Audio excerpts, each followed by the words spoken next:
নমস্কাৰ বন্ধু বান্ধৱীসকল, কি খবৰ আপোনালোকৰ? আশা কৰিছোঁ আপোনালোকৰ খবৰ ভাল, মোৰো ভাল।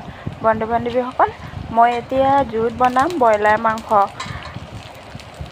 এতিয়া মই এখন কেৰাহীত পিঁয়াজ অকণমান ভাজি লৈছোঁ। তাত ব্ৰইলাৰ মাংসখিনি দি হেতাখনেৰে এনেদৰে লৰাই থাকিম কিছু পৰ। ৰংচোৱা হোৱালৈকে অকণমান ভাজিম। এতিয়া মই নিমখ অকণমান দিছোঁ সোৱাদ অনুসাৰে, হালধি দিছোঁ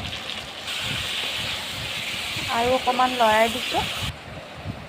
এতিয়া মই শুকান জলকীয়াৰ গুড়ি ঘৰতে বনোৱা আৰু সূৰ্যমুখী জলকীয়াৰ পেষ্ট আৰু আদা ৰহুনৰ পেষ্ট বনাইছোঁ। এতিয়া মই আলুখিনি দি দিছোঁ ইয়াতে, এনেদৰে হেতাৰে লৰাই দিছোঁ। এতিয়া মই গোটেইখিনি মছলা প্ৰয়োগ কৰিছোঁ।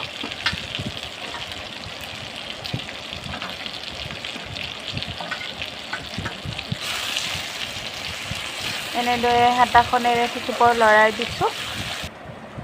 এতিয়া মই ব্যৱহাৰ কৰিছোঁ ছানৰাইজৰ শ্বাহী গৰম মছলা। এই মছলাবিধ ব্যৱহাৰ কৰিলে মানে খুবেই ভাল লাগে সোৱাদটো।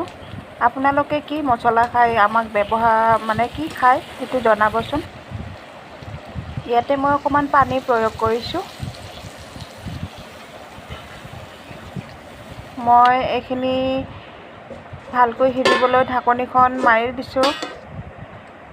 এতিয়া মই ঢাকনিখন গুচাই দিছোঁ। দেখিছেনে কি সুন্দৰ ৰং হৈছে। এতিয়া মোৰ চব্জিখন হৈ গৈছে।